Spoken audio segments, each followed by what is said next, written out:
All right, we're going to go ahead and start our psalm singing. So let's go ahead and stand together if you're in the sanctuary. Open up to 11b if you're looking at the book. Otherwise, Benjamin, if we can get it on there, we go. Let's sing "The Lord is my refuge." The Lord is my refuge. That's the wrong song, isn't it? No, that's the right song? All right, I'm sorry, guys. I'm sorry. Well, I got all these tunes in my head. All right, here we go. The Lord is my refuge. How then can you say, "Oh, flee like a bird to your mountain away"?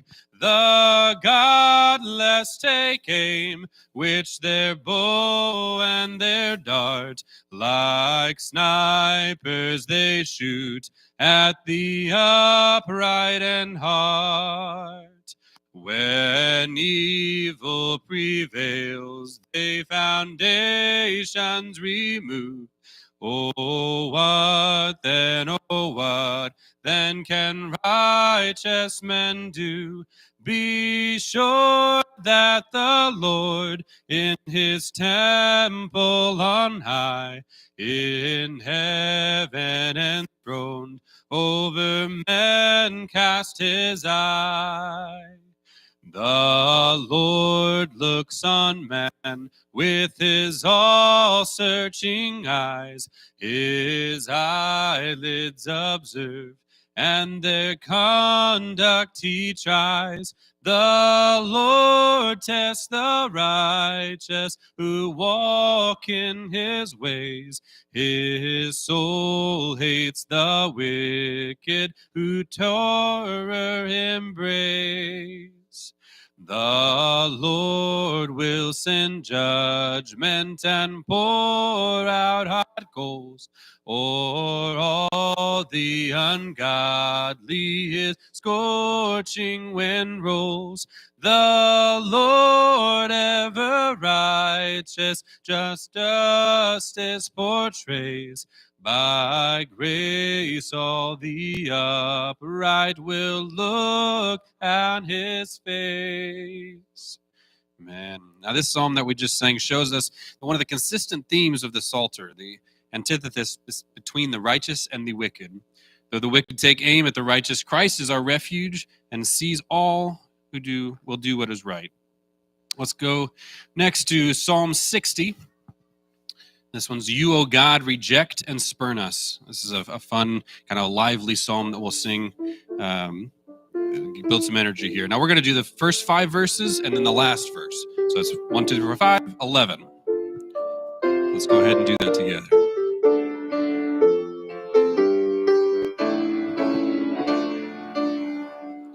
You, O God, reject and spurn us. You have broken our defense. You have dealt with us in anger. Oh, restore us, Lord, again.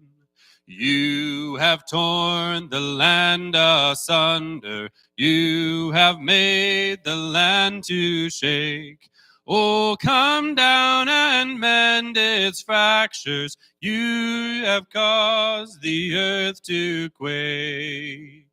You have made your people suffer times of need and helplessness. Wine that makes us reel and stagger, you have poured as drink for us. But for those who truly fear you, lift your banner, let it wave. Raise it high for all to see, that truth and right may be displayed. By your right hand give salvation, save and answer your beloved. God in holiness has spoken from his holy place above. Verse 11.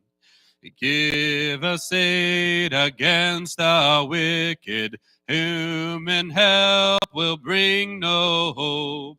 With our God we shall be valiant. He will trample all our foes. What a mighty, mighty God we serve, right? Let's go ahead and be seated. A couple quick announcements before we start the next sessions here.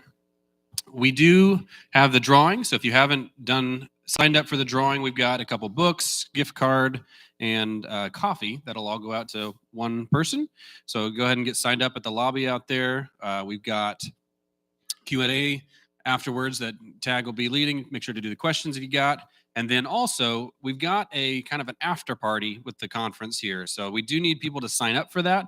And the cost, it would just be $5 per person. Kids can come, families can come. It's just $5 per person. And we just need you to sign up so that we know exactly who's coming and how much we have to have. So if you want to do that, that's also at the lobby. You can sign up and then just put the $5 into the donation box.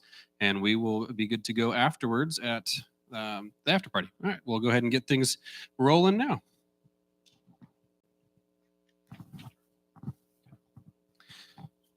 Well, I want to introduce our next speaker here. It's Daniel McFall. Daniel is a husband and father of 4 children. He serves as a deacon at Hope Baptist Church, our church here in Springfield. As an entrepreneur and business owner, he is passionate about taking dominion in Christ's kingdom through industry, economics, and finance. When not busy with his business and other endeavors, he enjoys including his family and a wide spectrum of hobbies from motorcycles to computers. Daniel has an MBA from Missouri State University. I was the oldest brother in my family growing up, and in many ways, Daniel is like an older brother to me, or he has been that to me. And so he probably feels sometimes like I'm the annoying little brother in return, but I think he's going to help you greatly today as he has in my own life. So Daniel, why don't you come on up?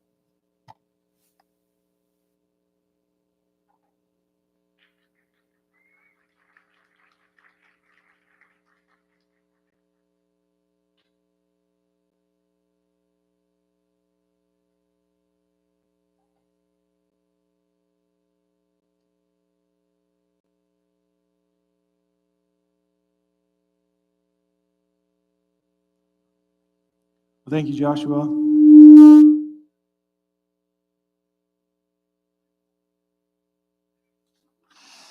Thank you. Actually, is this on? Did you leave this on? It looks off. It looks off. We okay back there? Okay. Well, good afternoon. I hope you guys enjoyed your lunch. Thank you again to Ian and all those who helped prepare that. Joshua's so kind. I do see him like a little brother, perhaps, more like a brother, and I love Joshua very much. Have since the moment I started going to Hope. And I also have to say I'm sorry to you guys. You know, he had planned to have a Major League Baseball player here instead of me. So I'm sorry.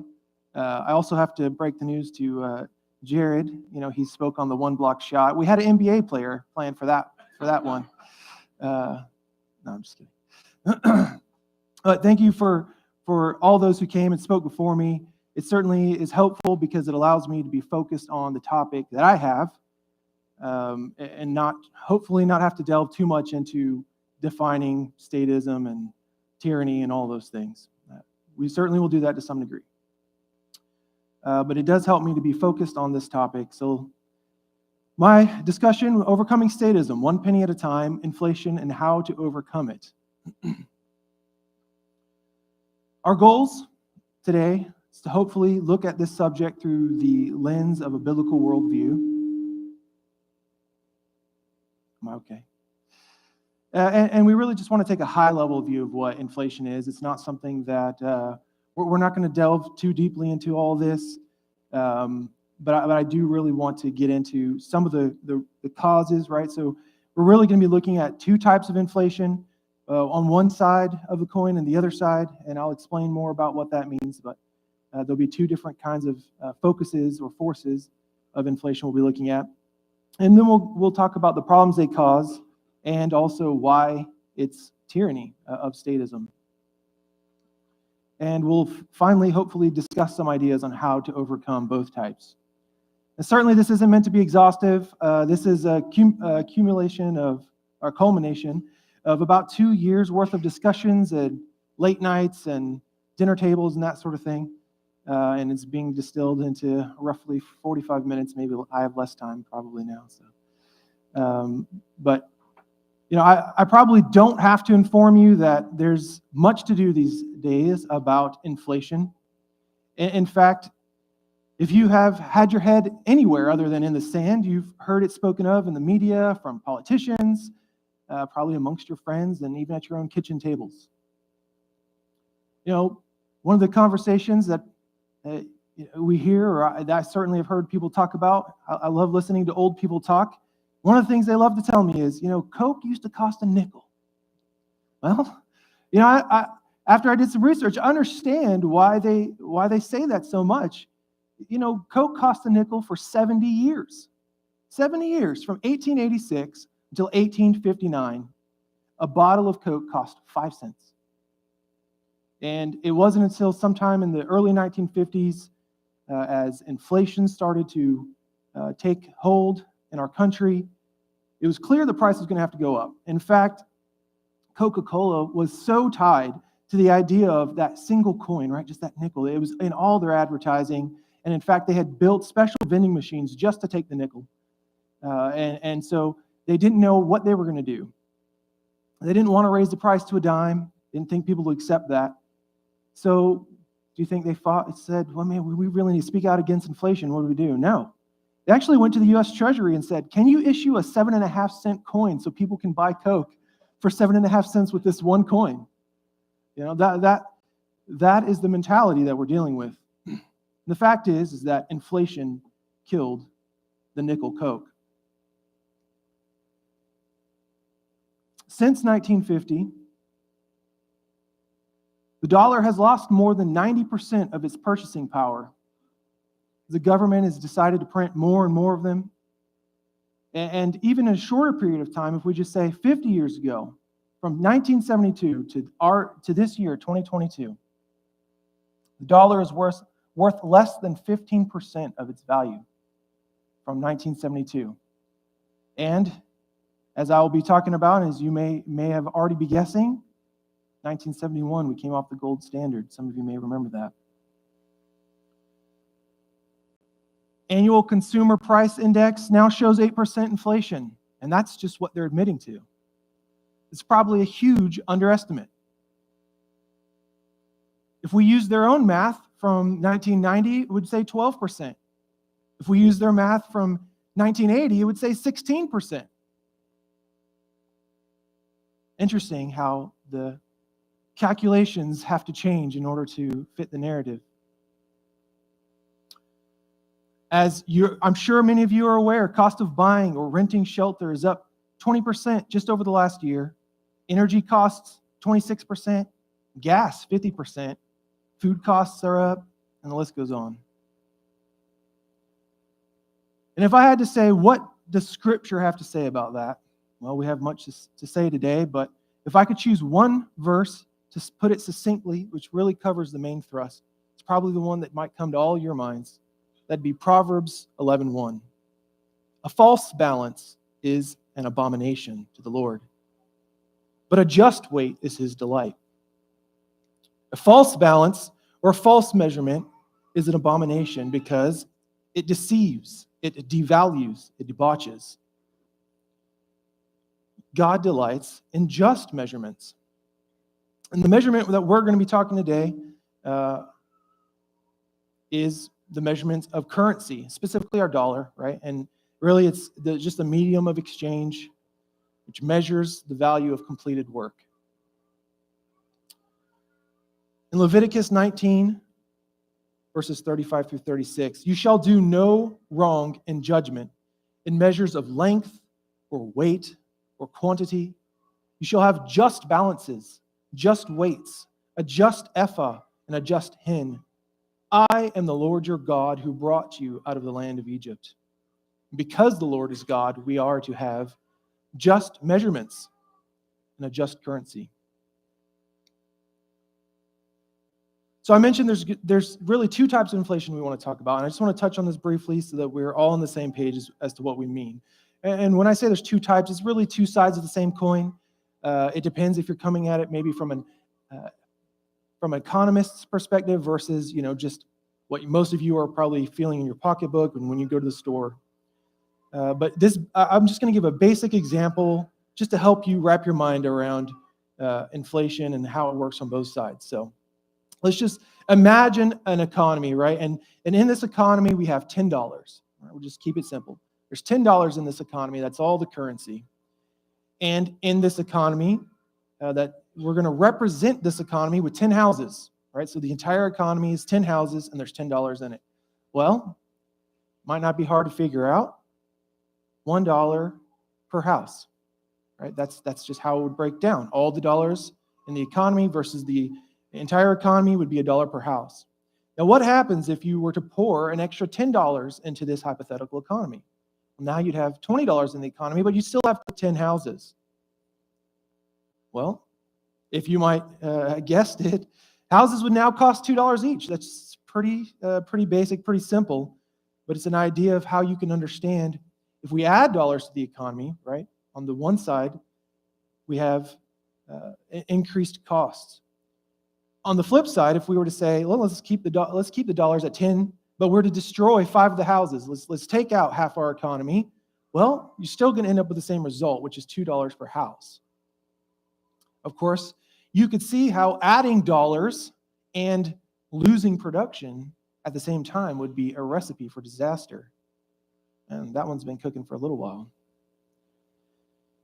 So the two types of inflation, the two sides that we're going to look at is inflation in the currency itself, right? Which I'm going to just say currency inflation. That's how I'm labeling it. Is debasing of our currency so that it loses its spending power.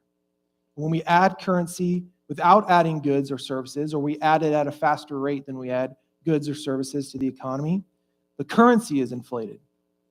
And this doesn't have to be hyperinflation.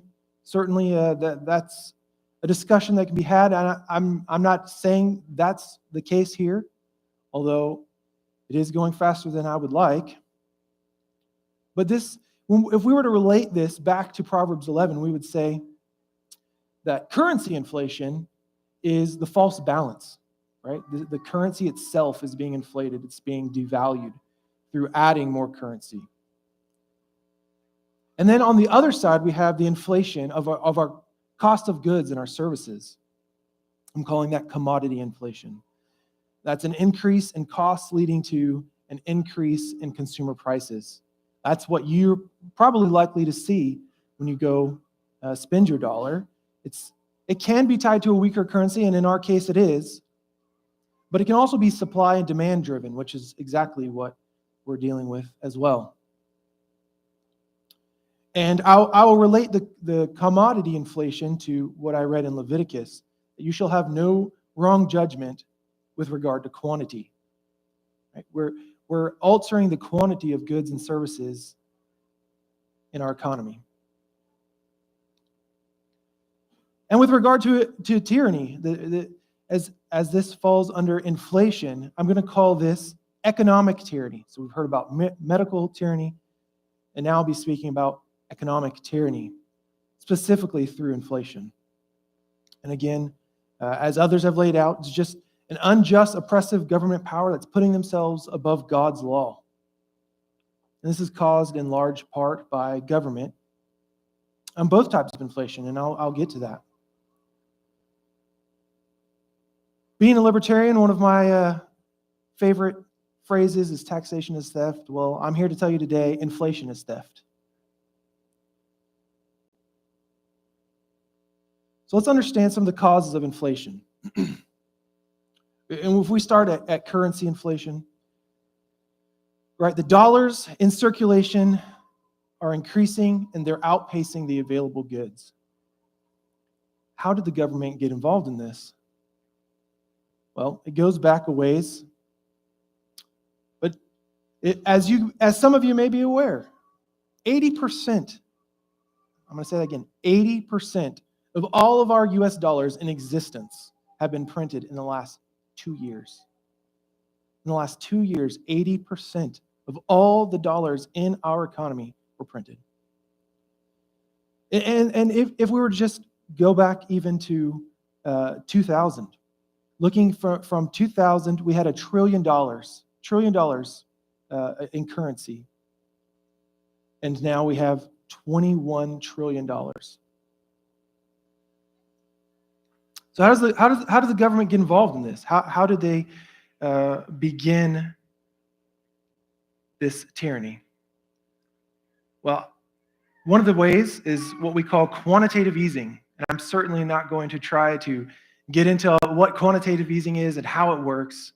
That would be well beyond the scope here today. But simply put, it's supposed to lower interest rates and stimulate economic growth.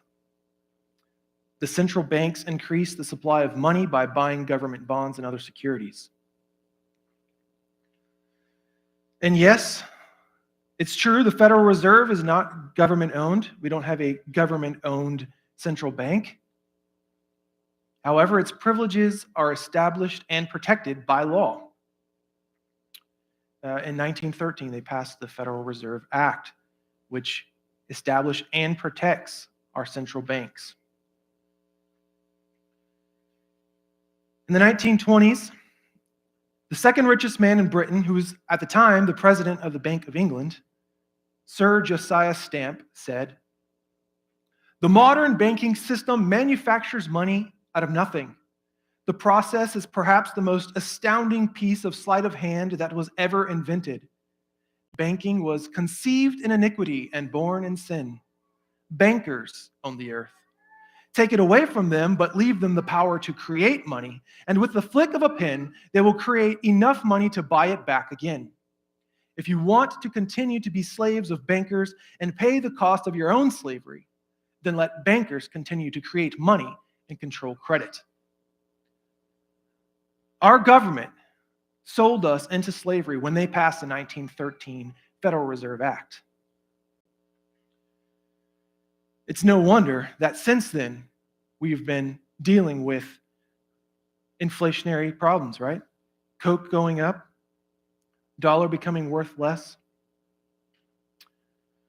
Now, I'm not a Keynesian guy, and I'm sure most of you aren't as well, but John Maynard Keynes, renowned economist, in his book, The Economic Consequences of the Peace, wrote, "Lenin is said to have declared that the best way to destroy the capitalist system was to debauch the currency. By a continuing process of inflation, governments can confiscate, secretly and unobserved, an important part of the wealth of their citizens. There's no subtler, no surer means of overturning the existing basis of society than to debauch the currency. The process engages all the hidden forces of economic law on the side of destruction and does it in a manner which one man in a million is able to diagnose."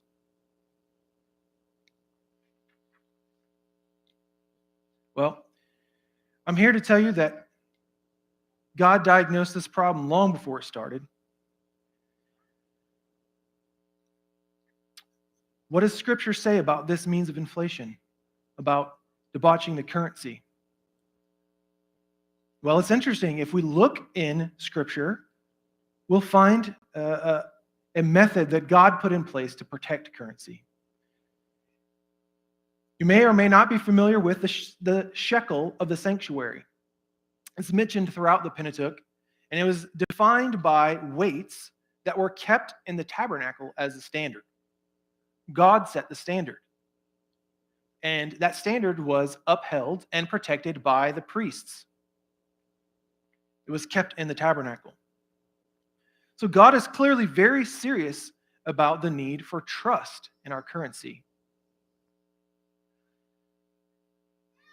God fixed a value to their currency, a standard measurement. We used to have that, right? We don't use the shekel. We don't use the shekel of the sanctuary, but we had a gold standard. We had something to fix our currency to. We haven't had that since 1971. And again, as I mentioned, we're down to 15% of the value since they took us off the gold standard, our dollar. in Ezekiel 45:12, we read, the shekel is to consist of 20 gerahs. 20 shekels plus 25 shekels plus 15 shekels equals 1 mina. So here, not only does God say what the shekel is and how to determine its weight and value, but he also even gives us an exchange rate to the mina.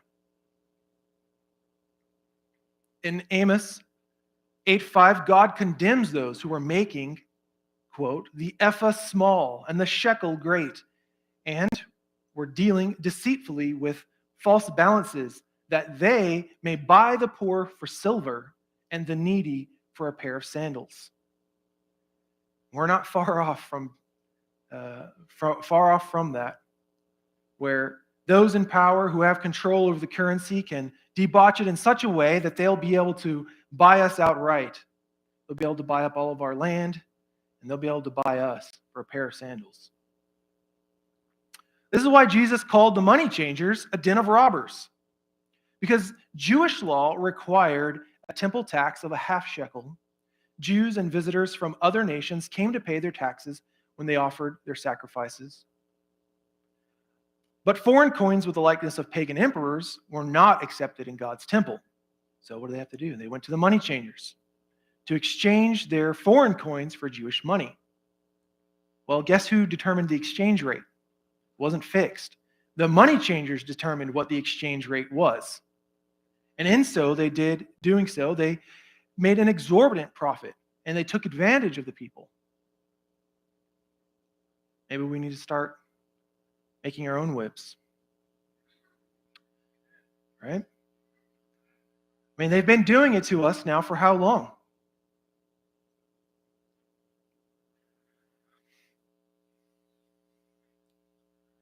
So on the other side of the coin, we have commodity inflation. We want to understand the causes or the means of that inflation.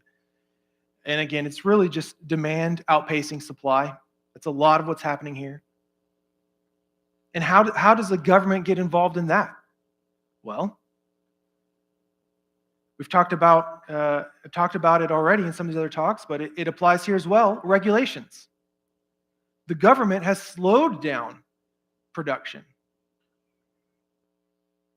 Right? They say, if you're too small, you can't start unless you can do this, this, and this. There's a barrier to entry that they've created, or only guys who have tons of money behind them can actually start something and afford to keep up with all these regulations. And in the same way, the government is involved through subsidies. Those who don't take subsidies can't compete with those who do. The government is picking the winners and the losers, just like Joshua said. And it keeps those who are not beholden to the government out of the economy. It's really hard to be involved in certain industries if you don't take government subsidies.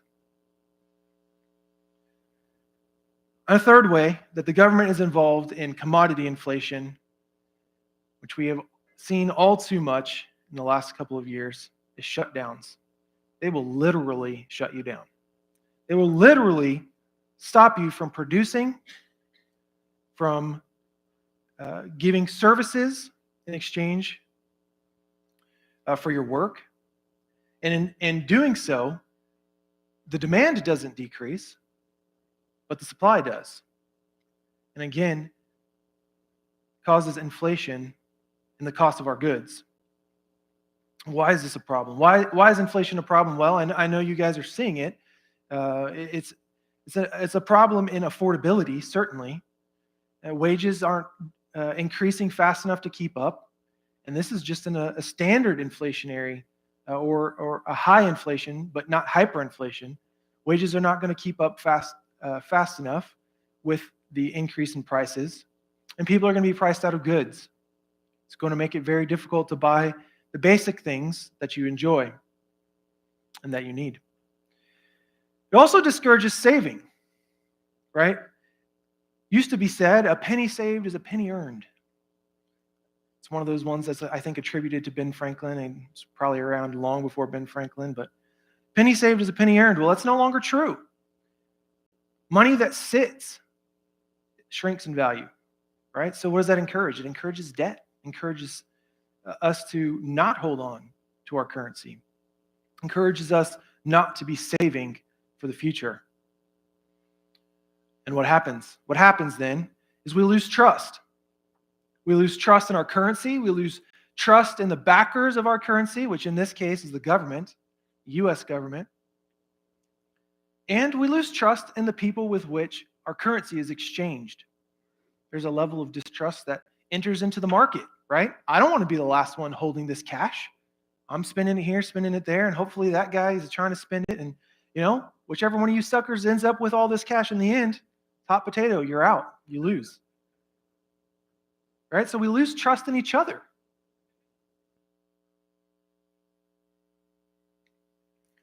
So how can we fight this? How can we fight the causes of inflation? How can we fight the government causing it? Well, there's really two ideas, two theories, two means of reducing inflation.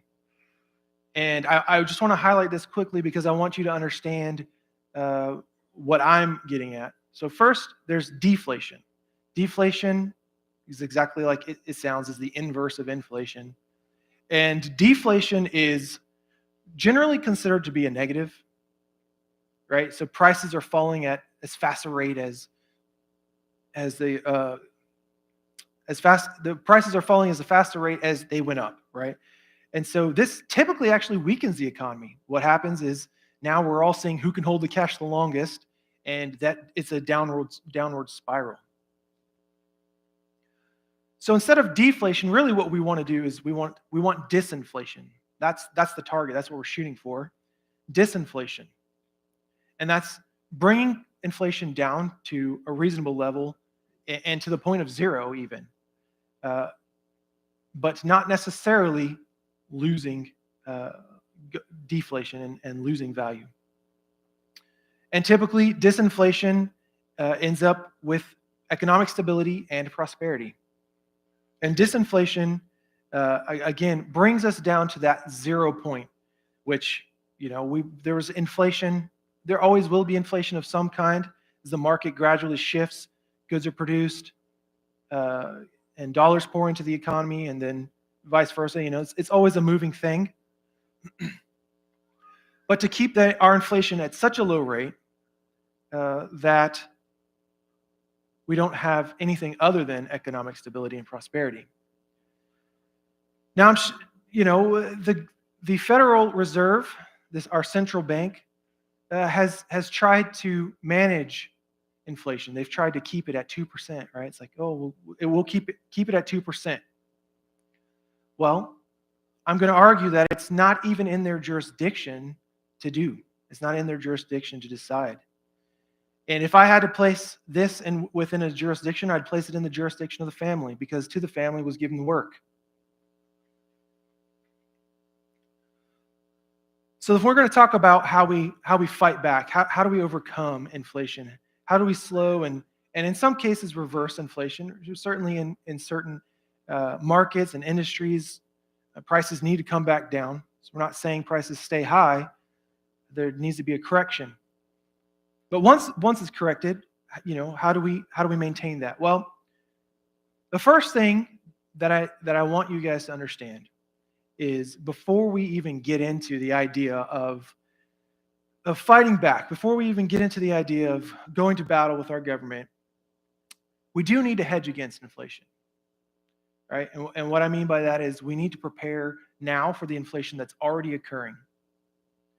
The first step in fighting statism's tyranny of inflation, this economic tyranny, is to protect yourselves with some measures that insulate your family from its effects.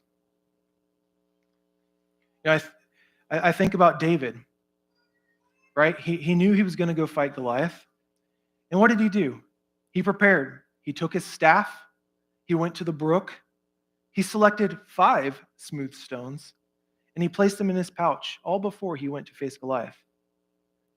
We can't fight an uphill battle without preparing first. And although he only needed one of those stones, and God gave him the victory quickly, he was prepared for a longer battle. Can you imagine what the story was like if the first stone would have missed and he had to go for a second? Well, we'll never know. And perhaps God will give us the victory quickly. But we need to be prepared for a longer and more involved battle. So you have to look to your immediate needs, right? You need to look to the immediate needs of your family. You need to be prepared with long-term goals, long-term thinking. So how do we do that? What do we need to be thinking about? Well, this is not the time to be sitting on piles of cash. I don't know if any of you are, but it used to be a saying, cash is king, right? Well, cash is no longer the king, it's the joker. You don't want to be sitting on piles of cash, so what do you do with it? Well, you should be investing in assets. You need to be investing in real, hard assets, durable goods, things that have real value, that keep value. And I'll leave that up to each to determine what that is for their family, right? You have to do that according to your ability. Some of you may be in a position to buy up real estate. And that's a good thing to do if you can. Others may only be able to buy a few extra groceries to put in your pantry. You're going to eat it. Go ahead and put it in there. It's not going to get cheaper in the short term. Right? So we're investing in things that are going to bring us some sort of return, an asset that can be used later, that's going to hold its value, unlike our currency. Now, I know a lot of you are going to be saying, well, there's a lot of, we'll just go with the Tucker Carlsons and the, those guys that are pushing some of the advertising in gold and silver. And I just want to take a quick sidestep here to talk about gold and silver and precious metals. Because I know a lot of people are thinking that's the way to go, right? Put all your money in gold and silver. If I had to equate gold and silver holdings to something from the Bible, I would equate it with the 1-talent man, right, from the parable. The man who was given 1 talent. If he had put the money in the bank, as his master said. Well, at least if he had put it in the bank, right? That's literally the least that's acceptable. So I'm not a huge fan of holding lots of gold and silver. I'm not saying there's not a place for it. But historically, it underperforms. It actually underperforms versus the stock market. And I know many people probably distrust the stock market. I do. I had a fair amount. I started off my 401k in the early 2000s, and come 2008, I have a distrust for the stock market. I do. But if we're talking about long-term holdings, if we're talking about long-term thinking, the stock market actually outperforms gold. But let's say you feel safer putting your holdings into gold. Fine. The problem still is that it's not easily transferable. Current gold markets require middlemen, right? You're paying anytime you convert your cash into gold, or you're paying a fee to convert your gold back into cash. And even coins, right? You might buy some small coins thinking, oh, well, I'll use a small coin. When the time comes, I'll have some coins to spend. Gold has been, and it has been, gold has been the currency for literally thousands of years. The problem is that gold coins are way overvalued, right? Not overvalued in the market, but overvalued in what a single coin holds if you're buying daily needs like a loaf of bread or a gallon of milk. One coin, 1 ounce of coin would be $2,000. Well, good luck getting change for that. Right? So now you're maybe having to buy the whole cow. And if you're holding on for hyperinflation, which I know some people do, or some other apocalyptic scenario, which maybe we all fantasize that some apocalyptic scenario will just take our government out and God will just solve it, with fire and brimstone. But even in those cases, your gold may not have an immediate value, as a medium for trade. It may not be very desirable. You want to go get your bread or your milk, and the guy's thinking, "Hey, man, we're in the end times here. This is apocalyptic. What am I going to do with gold? I can't eat it. I can't very well shoot it." Right? So there may be other things, is what I'm saying, that are better to hold on to. So again, I'm not saying don't buy gold. Certainly, if you have a ton of cash and need to put it somewhere quickly, gold, it can be a smart place to put it. But we do need to be investing in assets. And assets don't only look like things, right? They don't only look like shiny things. They don't only look like land or stocks. But they also look like things like seeds. Seeds are assets. You can plant a garden. You can buy some plants right in the back there, actually, before you leave. Right? Well, that's investing in the future. It is in the same way. You're buying an asset, and if you take care of it, it'll hold its value and it'll produce for you.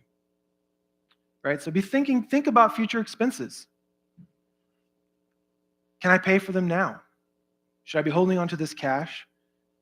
Or is it something that I can pay for now, the money that I have available to me, for use at a future time?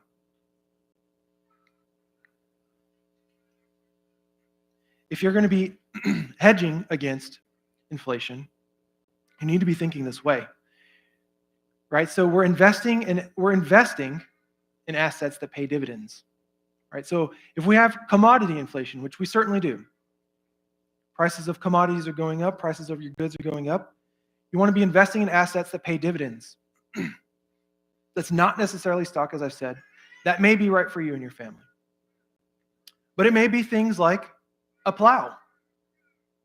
A plow is an asset that can pay you a dividend, right? It can allow you to grow your own food, to grow more food, to grow it faster.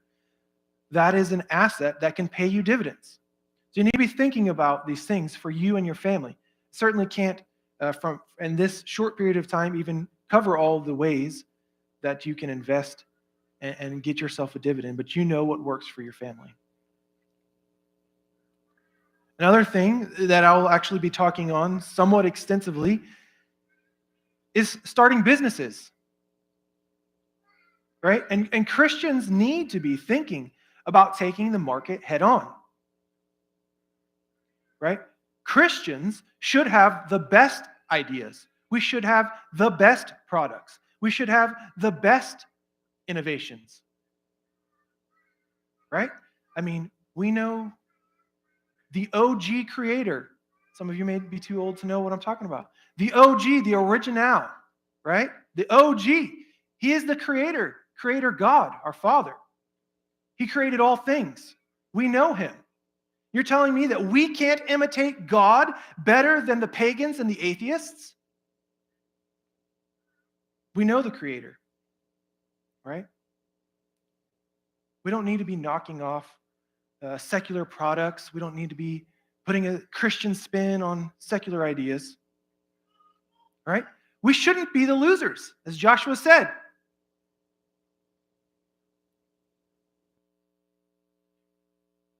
Christian businesses afford us, Christians having businesses, affords us numerous things that can protect us. First of all, it gives us the ability to pass on costs, right? So if I am a business that produces a good, yes, my costs may go up, but I can increase my costs and protect myself that way. I don't only protect myself, but I protect those who work with me or for me, right? It shelters those who are participating in that business. And it prevents you from being that guy who just works at some huge corporation somewhere when they decide to make cuts, say, well, we can't raise salaries or we need to let people go, right? It provides that shelter. It also allows us to participate in parallel economies. When I say parallel economy, I mean an economy that largely functions outside the purview of the sanctioned economy, right?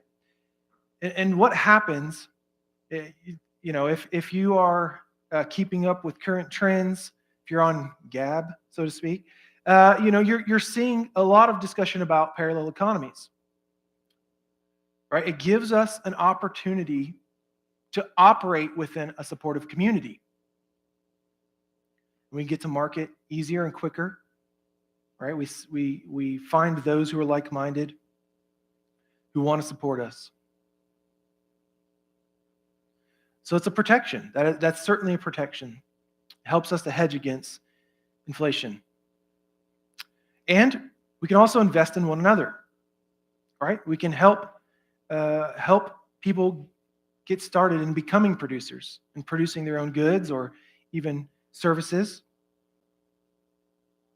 In fact, one of the ways that we can invest in one another, and has been a discussion in some of our groups at Hope Baptist, is bringing or putting those in who are coming up in age, who don't already have a career or who are not sure where they want to go or have an idea of where they want to go but no way to get there. We can put them through training. We can put them through schooling. We can help them learn a trade or a craft or a skill, right? We can work together to help them get the education that they need to do that.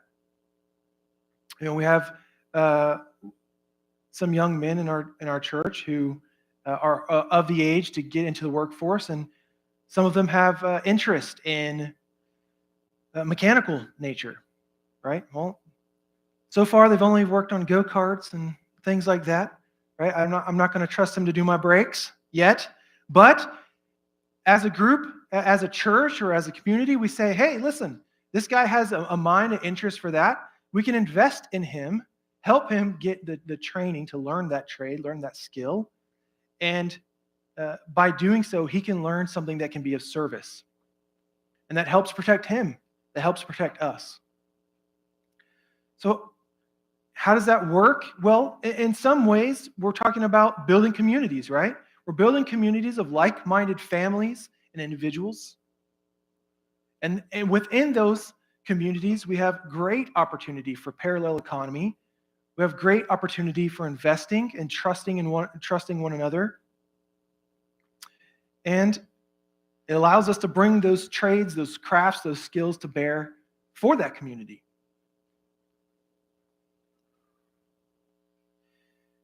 And as we look at the other side of the coin, in currency inflation, what can we be doing to fight currency inflation? Well, the first thing to borrow maybe from some other thinking, some maybe more liberal thinking even, is just be talking about it, right? We need to be spreading truth on the subject. There's a lot of ignorance out there. And so having those discussions, right? That's just a place to start. It's a place for you're saying, I have none of these other things that you're talking about. I can't do any of those things. Well, just begin talking. Begin spreading truth. Begin speaking the truth in love. The next thing that we must be doing is we do need to be voting. And Joshua touched on that, and so did Jared. Yeah, voting isn't the final answer, right? But we can't shrink from our responsibilities. We need to be exercising our civic duty, our civic responsibilities to promote policies that fight inflation, that fight these tyrannies that we're facing. And as God may lead some of you, we need you to run for office. We need you to not only be voting, but we need you to be in there fighting to remove these regulations that are inflating our prices, fighting to stop subsidies for agricultural products, which I'm sure Ian will be talking much about. a whole host of things. We need people in there doing that. But we also need to just stop. We need to stop accepting these regulations, right? And we may not be able to stop them, but we don't have to abide by them. We don't, right? Again, parallel economies. We have opportunities to work with those who agree and say, I don't want you to abide by it, and so I will support you. This is taking care of one another, loving one another. Right? So again, brings me back to starting businesses. Right? If we're going to start businesses to fight commodity inflation, we can also start businesses to fight currency inflation. Why? Well, we have to be producing goods. If you think of the example that I gave in the beginning, right? They're printing more and more and more dollars. Well, one of the ways that you fight that is by producing more and more goods. We need to be adding goods to the economy. We have to be net producers and not net consumers. And this doesn't have to be grand, right? I'm not saying, go out and, do huge investments. And I mean, there are literally kids in the back who took pipe cleaners and made something, right? They're producing something. I hope you guys go buy something from them. Support them, right? We don't all have to produce new goods or invent things, right? But we should be supporting one another with our time, our money, our votes, our interests. Support those who are starting businesses. Support the businesses and the people. So again, if I haven't made it clear, there's several booths in the back. So make sure you guys buy something from each of them.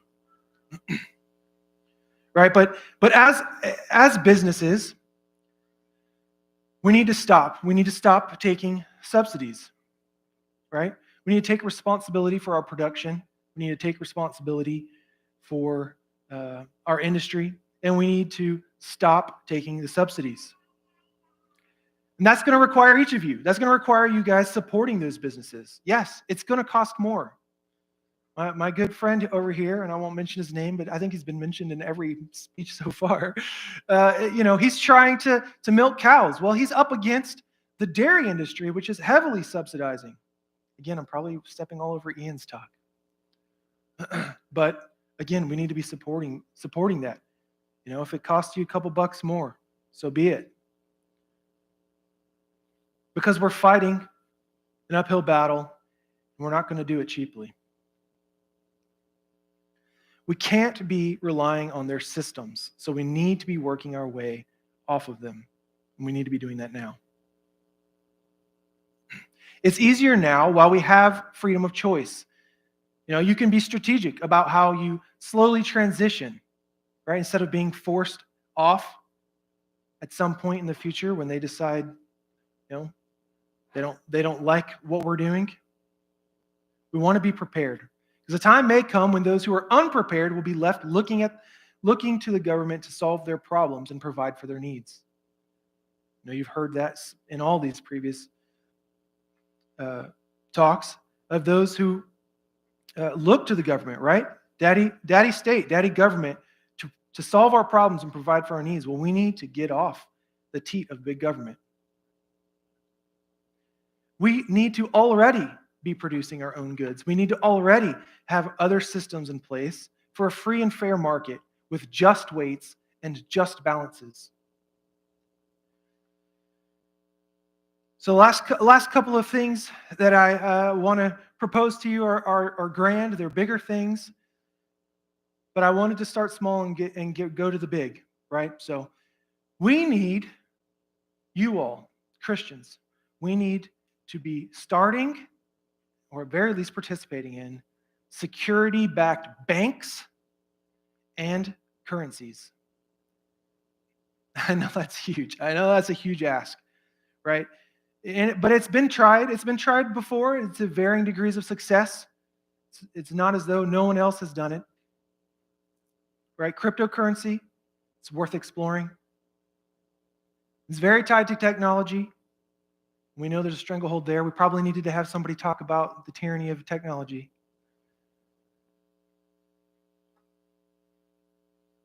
But there are other options out there, and there are other things we can be looking at. Security-backed banks, right? Having a banking industry that's actually backed by having gold or silver in that bank. Or another thing that come to my attention recently, actually Joshua shared it. Gold backs. I'm not plugging them, but they are a good example of using gold in currency.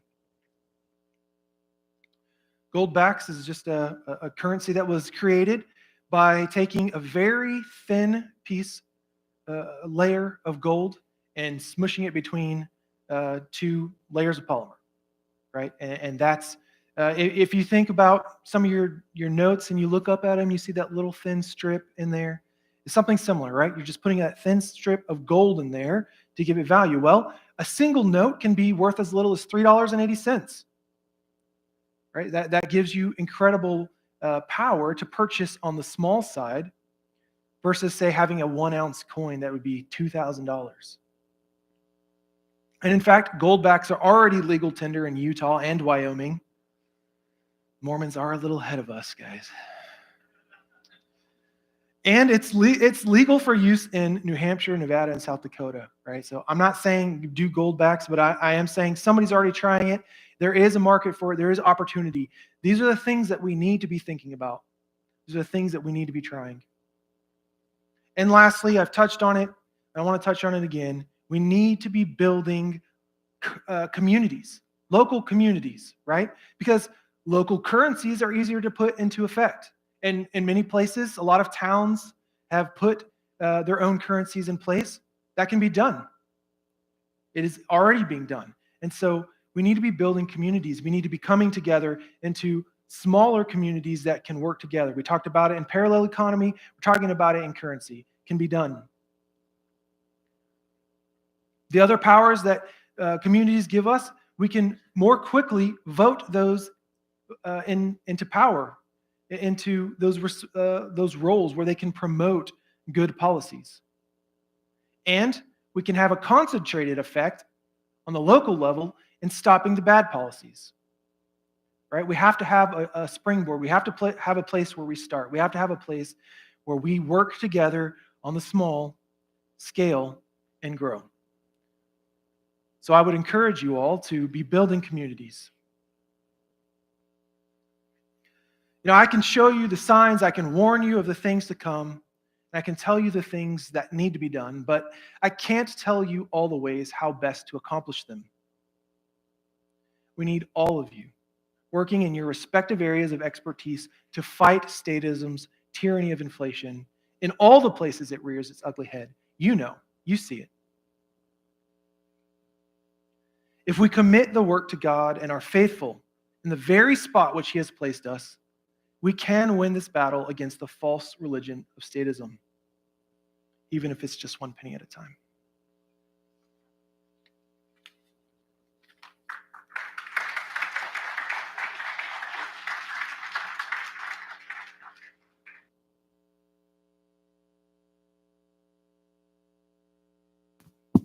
All right, we'll go ahead and take a quick break here as we get set up for the last session with Ian talking about will be 5 minutes or less and back to session.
Thank you.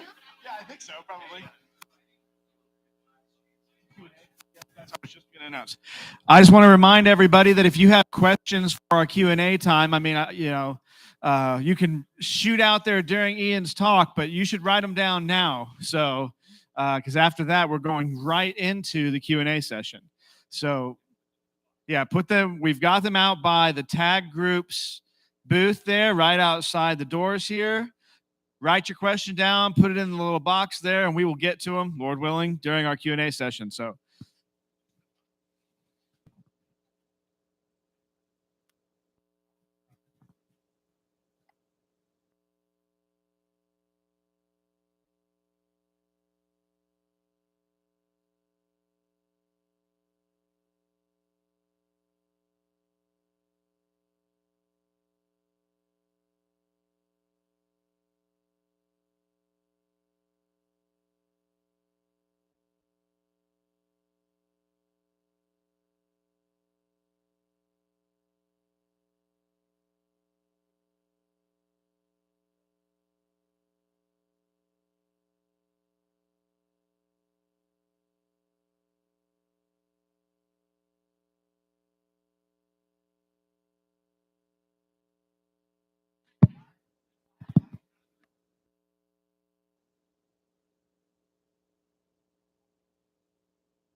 All right, folks, we're going to continue on with our conference.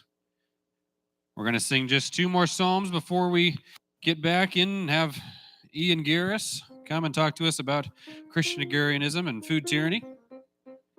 So if you guys are in here, let's go ahead and open up our little pamphlet or look at the screen here. We're going to do Psalm 3, which is, O Lord, how many are my foes? Now, in the Psalms, we sing about things like God breaking the teeth of his wicked men. God's acts of judgment on the wicked are also acts of salvation for his own people. Since God totally saves his people, God also brings total judgment on his enemies.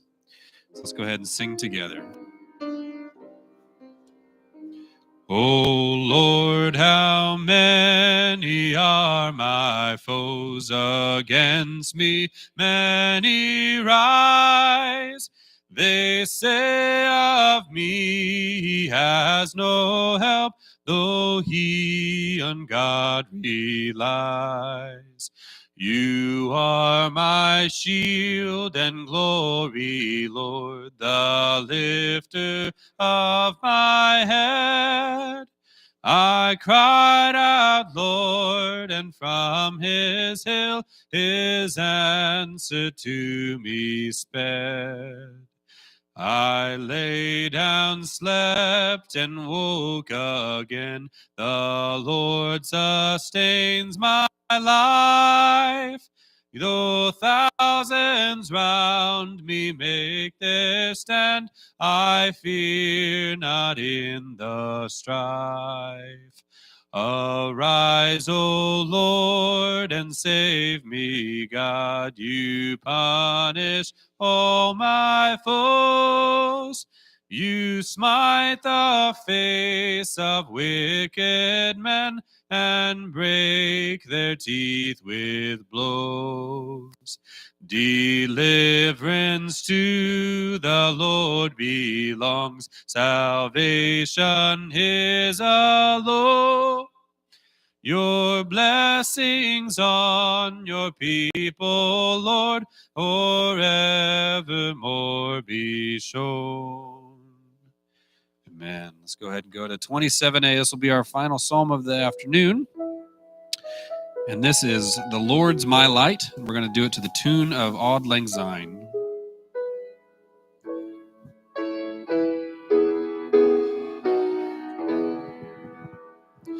The Lord's my light and saving help, by whom am I dismayed? The Lord, the stronghold of my life, of whom I am afraid. When evildoers threaten me to eat my flesh away, my adversaries and my foes will stumble in that day. Though armies war on every side, my heart will feel no dread. Though war against me should arise, yet I will lift my head. One thing I plead before the Lord, and seek with heart upraised, that I may come within God's house and dwell there all my days, to gaze upon the beauty of the Lord and see his grace, and seek to know within his house instruction in his ways. For he will hide and shelter me when comes the evil day. He sets me high upon a rock, as tent will keep me safe.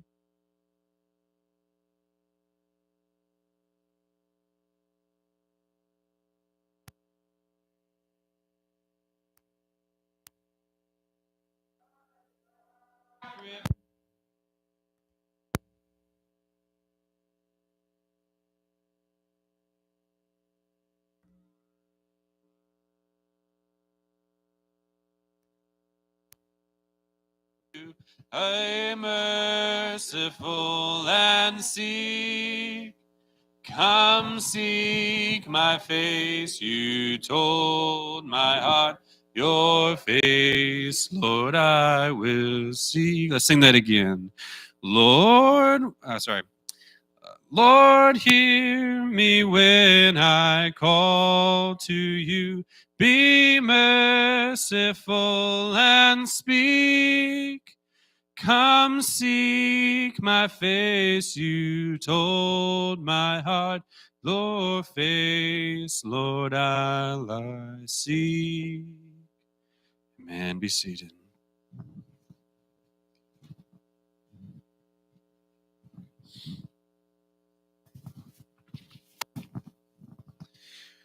Well, I want to introduce our final speaker here this afternoon, Ian Garris.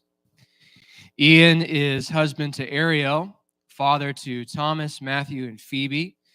He's a consultant for industrial food and beverage manufacturing. He blogs at the Christian Agrarian. I think it's christianagrarian.com.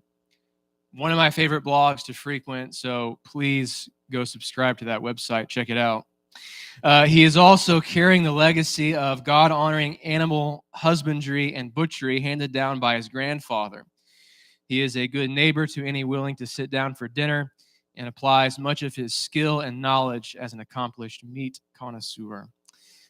Ian is one of my favorite people in the world, and I can't tell you the amount of incredible conversations that we have had with some of the guys going into the wee hours of the morning. So I don't know if this was like the most awesome conversations ever, or we were just losing our minds because it was so late. But if you get a chance to talk to Ian today, I want you to ask him to talk to you about the evils of seed oils. That is one of my favorite conversations to have with him. So, Ian, go ahead and come on.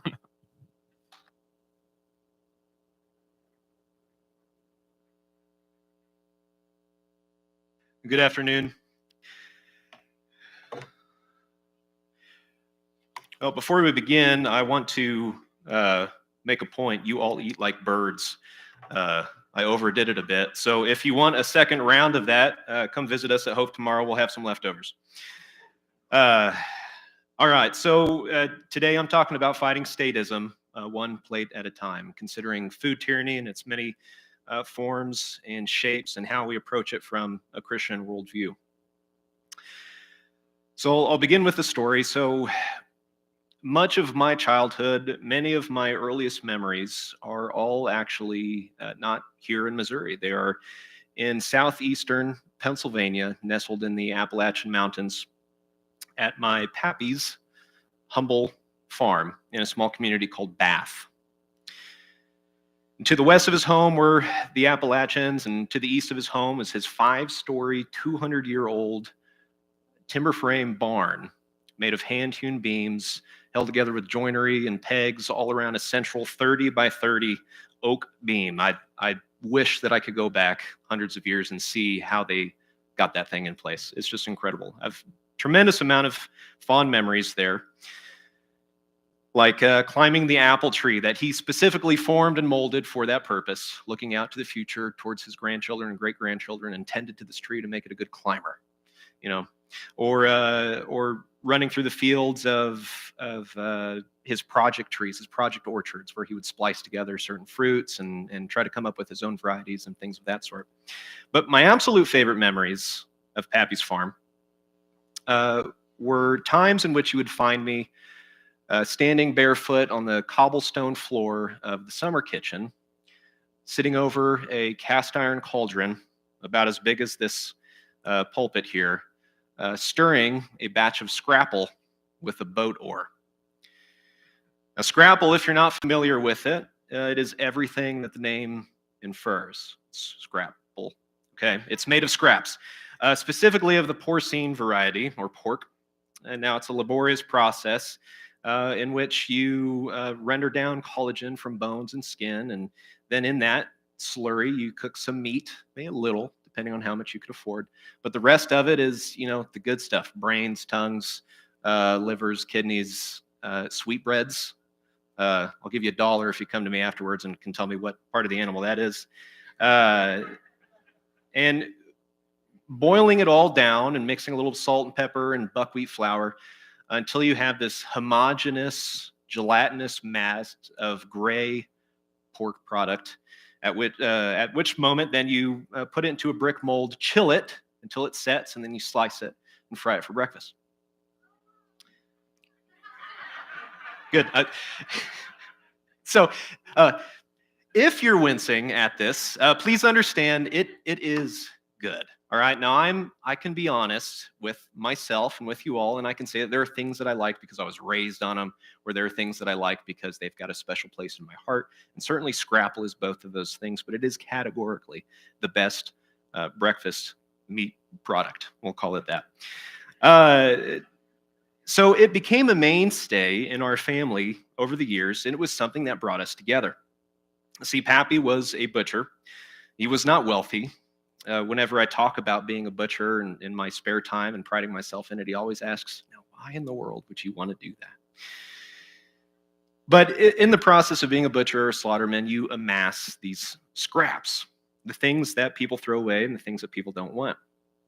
And as an English family living in the midst of an Amish community that was in Appalachia, that was poor and just not well-to-do, you had to do something with those.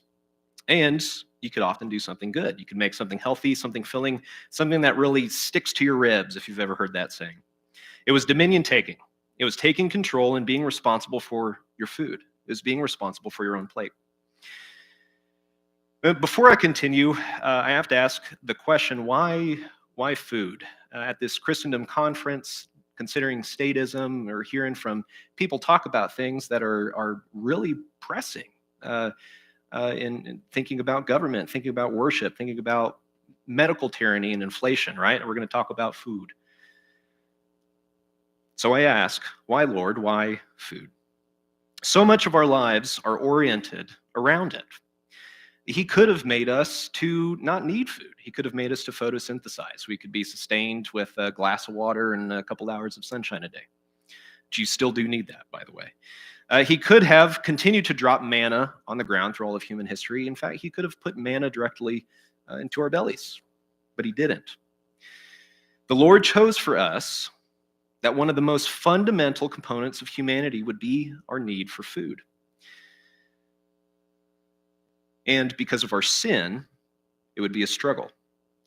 The ground would work against us. The fear of man would be put into our animals. Hunger pains and starvation would affect billions of his image bearers. So why, Lord? Why food? My point here is that it is the prerogative of God's creative omnipotence to do as he pleases. He could have chosen to sustain us with a little, but he did not do that. Instead, God blessed mankind with a variety of foods. He blessed us with an abundance and multitudes of shapes and sizes, flavors and beauty. And it is all, without a doubt, a manifestation of his greatness. But it is still more than that. It is clear and compelling evidence of his love. He could have given us little, but he gives us much. Thus, it is that God created food for our subsistence and for our enjoyment out of love so that we might be thankful. In 1 Timothy 4:3, where we are reading about those that might apostatize and require abstinence from certain things, we read that food that God created to be received with thanksgiving by those who believe and know the truth. Food is given to us for the purpose of thanksgiving. The reason God created food is so that it would be received by us with thankfulness to him, but specifically for those that believe and know the truth. And this is no small matter. God created food. He created our need for food.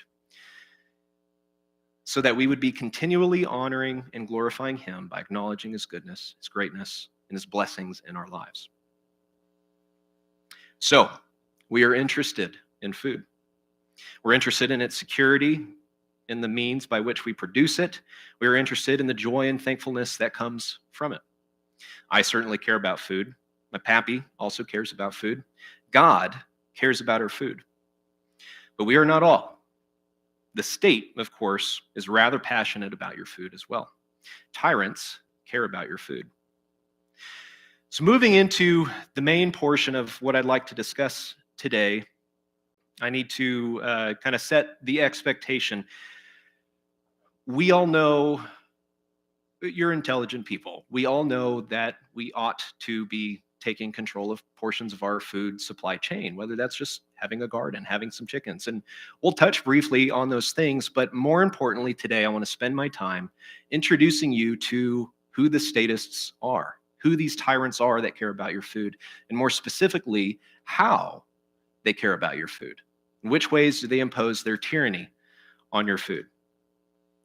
Because you might find that you yourself have been complicit in some of their tyranny. So let me begin by painting a picture so that we might understand who these tyrants are. So consider again those mountains that I mentioned earlier, the Appalachians. If you've ever been there, it's the most beautiful place on earth. Or if you're landlocked, native Ozarkian, just imagine a humble 200-foot tall knob somewhere off in the distance. Now, imagine that we must build a road to reach the other side of this mountain. Typically, we find one of two responses. One from a group of people I like to call the eco-idolaters, and the other response from a group I like to call the eco-pillagers. The eco-idolater will protest the road-building efforts by bowing down and worshiping the mountain, lamenting the existence of man and his efforts to overcome such a behemoth. They might even offer up burnt sacrifices of weed and American flags. Now, the eco-pillager, on the other hand, will gladly, willingly, and readily obliterate the mountain, not only to break it down into its components that might be sold off for profit, but they also have a vested interest in maintaining nice straight lines and 90-degree angles so that the masses can commute to their meaningless jobs in the most uninteresting way. Eco-idolaters and eco-pillagers, they are dirt worshippers, dirt rapists. They are equally wicked. All the while, as distinct as they might seem to be from one another, they are the same thing. They are worshipers of creation instead of worshipers of the Creator. They are Gnostics. They are lovers of Gaia, and they are haters of God. When it comes to matters of ecology, agriculture, caring for creation, stewardship, dominion, we are presented with these two wicked options, eco-idolatry or eco-pillaging. Now, what the eco-pillager doesn't realize, the corporate type, okay, what they don't realize is that the earth is in fact finite. He does not see the looming and many times present dangers, ecological disasters that they create when they obliterate the mountain. They don't realize it when they're poisoning the water in Flint, Michigan for oil. They don't realize that they're killing fish and wildlife when they strip mine for coal in Kentucky. They don't realize when they monocrop for years and years and years that they degrade the topsoil in Iowa. They don't realize when they dry out California. And maybe they do realize, but they certainly don't care. And they also don't realize, or they don't care, when they sentence entire communities to death in the third world by means of the carcinogen-induced cancers resulting from toxic rare earth metal mining. Now, the eco-idolater fails to understand that with no Adam to consider what to do with the mountain in the first place, the earth fails to truly flourish. Pastures will turn to briars, forests will turn to thickets. Parasites and invasive species will rule, rendering the local environment useless and deadly to the local wildlife. Entire populations of elephants might be slaughtered by a single man because of a suspicion that they caused desertification. California burns to the ground because of poor forest management, and Texans freeze to death. and the world comes to a screeching halt because of lack of natural gas. So when presented with a problem like this mountain, you're told to choose one of these two things. But that's a lie. You don't have to choose one of those two things, because these are two sides of the same pagan, God-hating coin.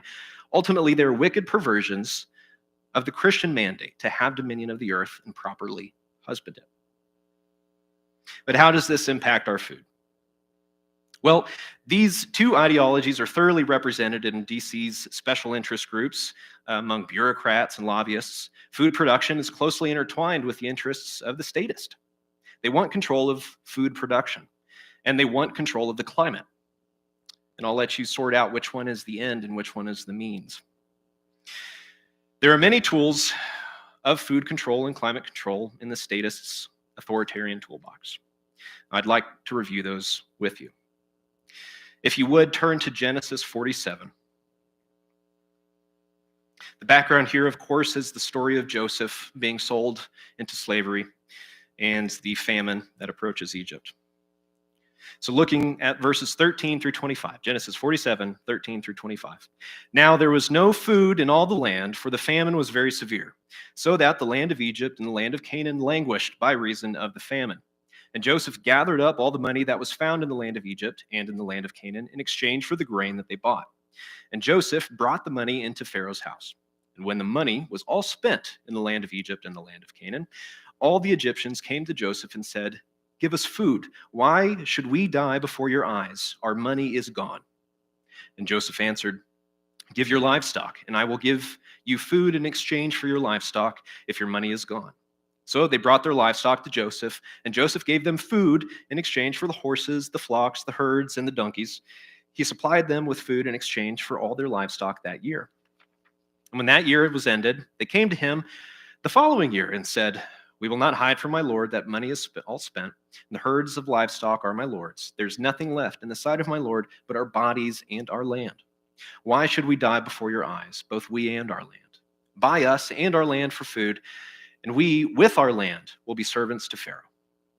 And give us seed that we may live and not die, and that the land may not be desolate." So Joseph bought all the land in Egypt for Pharaoh, for all the Egyptians sold their flocks because the famine was severe on them. The land became Pharaoh's. As for the people, he made servants of them from one end of Egypt to the other. Only the lands of the priests he did not buy, for the priests had a fixed allowance from Pharaoh and lived on the allowance that Pharaoh gave them. Therefore, they did not sell their land. Verse 23, then Joseph said to the people, "Behold, I have this day bought you and your land for Pharaoh. Now here is seed for you, and you shall sow the land. And at the harvest you shall give a fifth to Pharaoh, and 4/5 shall be your own, as seed for the field, and as for food for yourselves and your households, and as food for your little ones." And they said, "You have saved our lives. May it please my Lord, we will be servants to Pharaoh." Since the Great Depression, agricultural industries have relied heavily on government subsidies. Daniel mentioned this just a moment ago. They rely on these to stay afloat. And it's often assumed that government-operated agriculture and food assistance programs were enacted to aid the poor and impoverished. While this is true, it's only partially true. It's only a part of the picture, rather. In the early 20th century, nearly 1/4 of the U.S. population was involved in agriculture, and they were certainly among the poorest in the U.S. Government food programs were not enacted to feed them. In fact, they had all the food. Rather, it was a strategic government initiative to fund the farmers' unsustainable models and fuel America's global superiority that depended on it remaining a net exporter of agricultural commodities. We needed to remain a breadbasket nation to remain powerful. One of the earliest examples of this are policies of parity directed towards the dairy industry. Despite being one of the most regularly and common products defined, heavy adoption throughout the world, versatile, these dairy farmers were never quite sure if they could keep the lights on the next month. How is that? When you have that size of a market, how is that? Well, these policies ensured that if the market price of milk dropped below the cost to produce it, the government would step in and pay the difference. Policies and legislations like this continued through the 20th century. President Jimmy Carter, like all good occupants of the office, maintained a posture of submission to lobbyists and special interest groups. And it was in his term that he allocated $2 billion in support for the dairy industry to make it highly profitable for farmers to produce milk. As you can imagine, we overproduce with no regard to the market, because if the sale price dipped below cost to produce, the government would step in. So the fix was in. They produced with no regard. Well, what was the government going to do with this? They had this policy rolled out that they were going to pay the difference, and if there was an abundance of milk produced, they were going to buy up the difference. So they issued a guarantee. To purchase non-fat dry milk, butter, and processed cheese at these fixed rates. The government was dictating production to privately owned industry.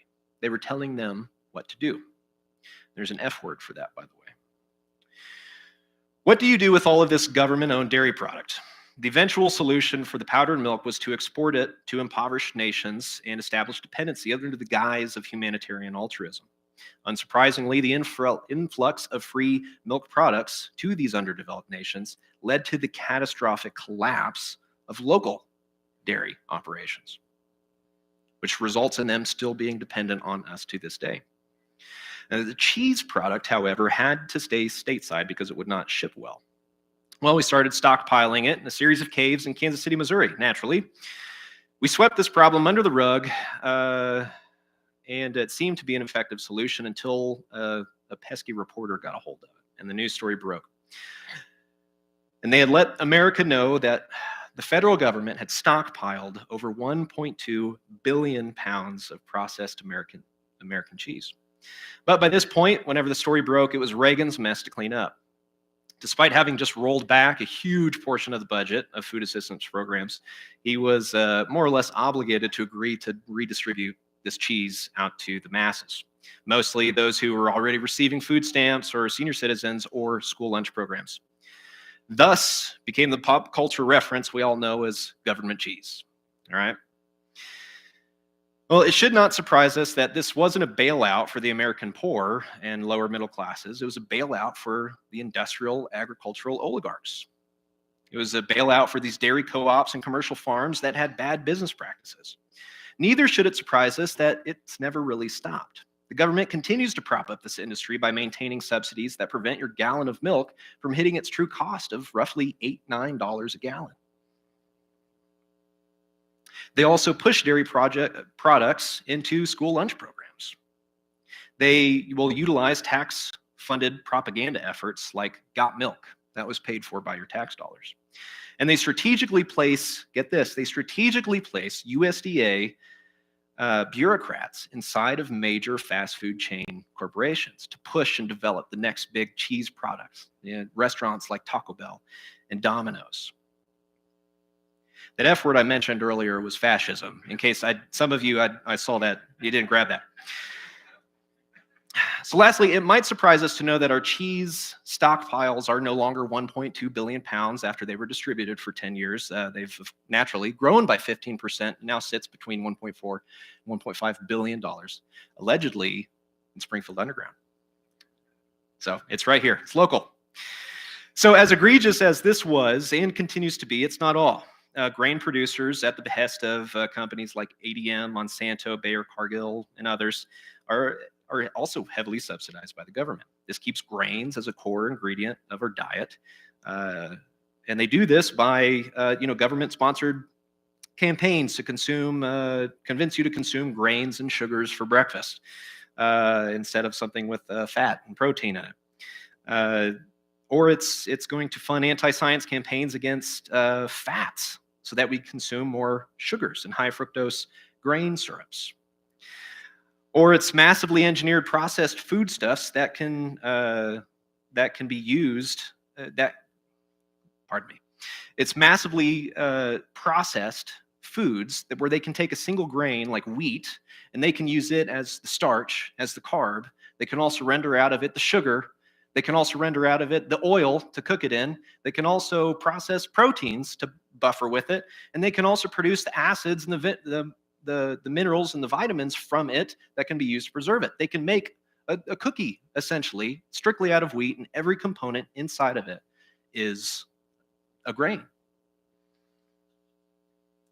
Now, all of this was done with enough effort to ensure overproduction, again, supporting these business practices that on their own could not sustain themselves. We made more grain and overproduced more grain that in order to be fed to animals, to make us more milk, more meat, more.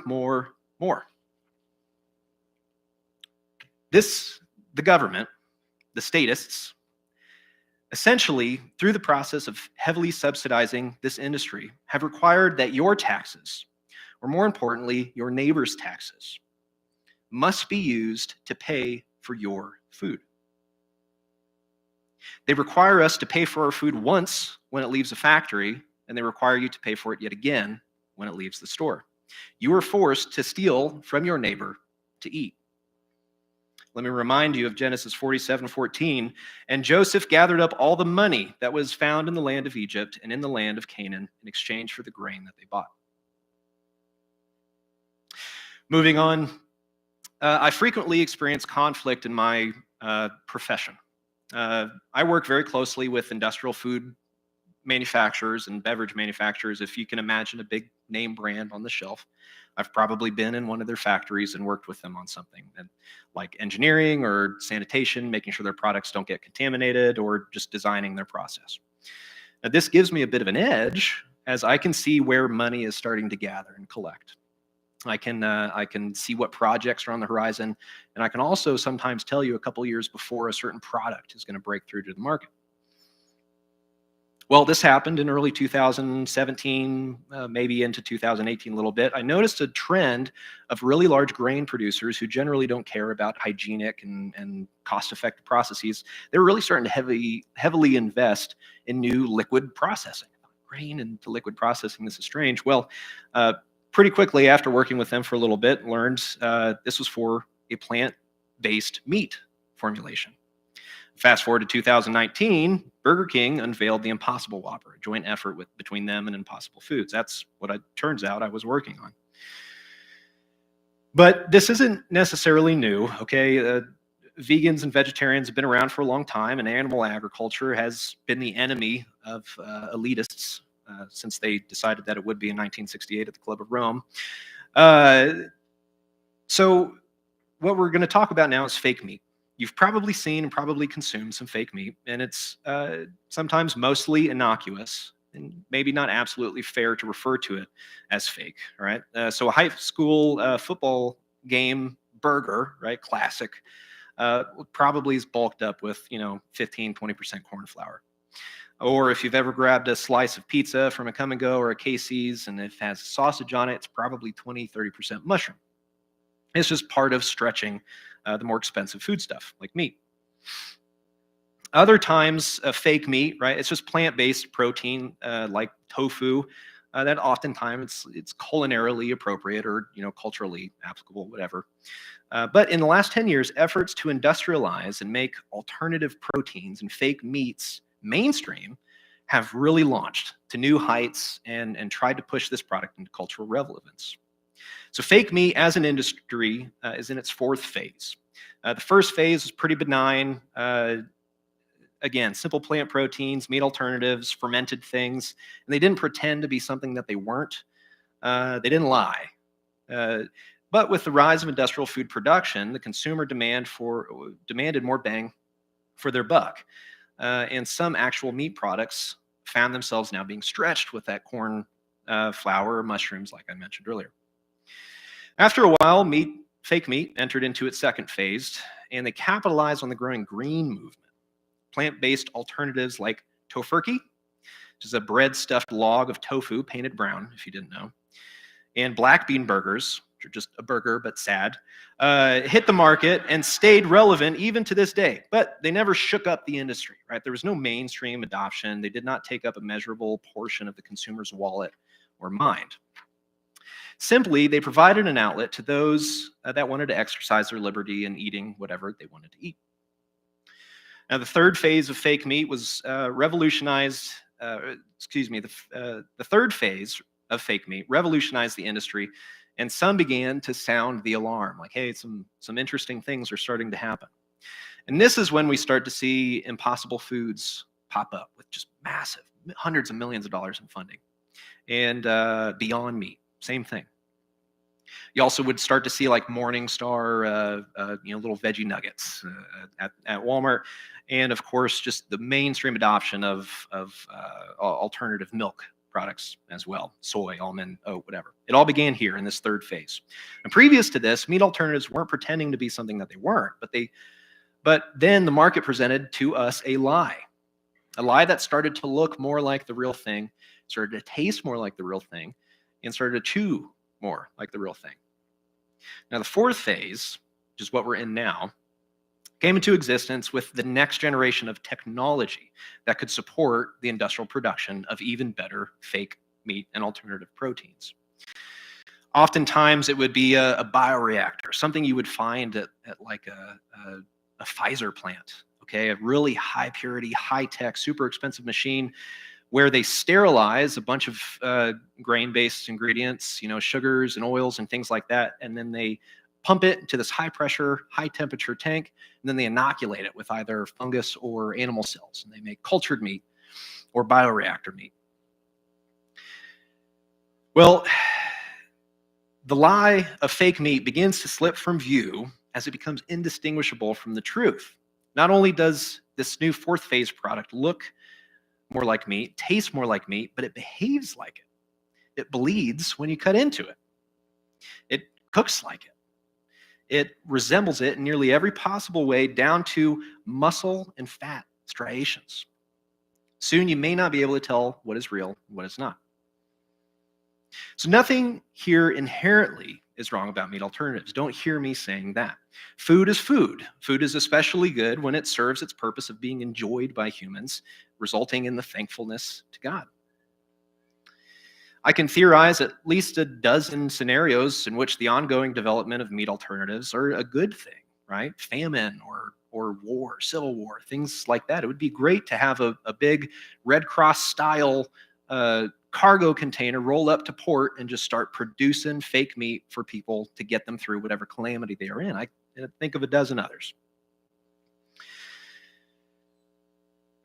But the wickedness of it is in the lie, in the ethos of many of the companies and the manufacturers of it. Patrick Brown, the CEO of Impossible Foods, is on record saying he is dead serious about ending animal agriculture everywhere for the sake of human health and environmental sustainability. This is a worldview problem, one that thinks there are too many of you and that those of you that have too much freedom. With all this freedom, you might make the wrong choices. And you might wreak havoc on natural systems and saturate the atmosphere with gaseous bovine emissions. See, they know better than you, so they will make your choices for you. There's additional efforts made to discourage you from being involved in animal agriculture, consuming real meat. They'll seek to discourage you from owning animals and productive livestock. Animals are yucky, after all. If you have an HOA, they probably say that you can't have chickens. And if you're allowed to have chickens in your neighborhood, the government is going to discourage you from doing so because your open air, free range, happy chickens will give your children salmonella. Better try safe chicken and eggs from a cramped, dirty factory of chickens living in climate-controlled metal buildings with unnatural fluorescent light, 24 hours a day. But even so, those are probably unsafe too, not because it's inherently unhealthy, but no, because there is now a new risk of avian flu, if you've heard about this. We presently have outbreaks of this new, or a resurgence rather, of an old strain in Europe and North America. In Europe last month, 15 million chickens were culled. In Germany, they even have officers going around to small backyard flocks and spot checking and euthanizing chickens. Well, how are these guys determining that these chickens have the avian flu? Well, those totally reliable PCR tests that we all came to love and trust over the last 2 years. I'm serious. That's what they're using. See, the perpetrators of this lie are earth-worshiping eco-idolaters. They're funded by ultra-elitists that hate God, they hate his image bearers and all of their freedoms. These wicked efforts are subsidized by wicked men and oftentimes your tax dollars, to keep you dependent on the industrial food system for your nourishment. They want your thankfulness. Remind you now of Genesis 47:17 that we read. So they brought their livestock to Joseph, and Joseph gave them food in exchange for all the horses and flocks and herds and donkeys. He supplied them with the food in exchange for all their livestock that year. Now, the final bit of tyranny I want to look at briefly is the overall centralization of production and the urbanization of people. Children are coerced out of the home.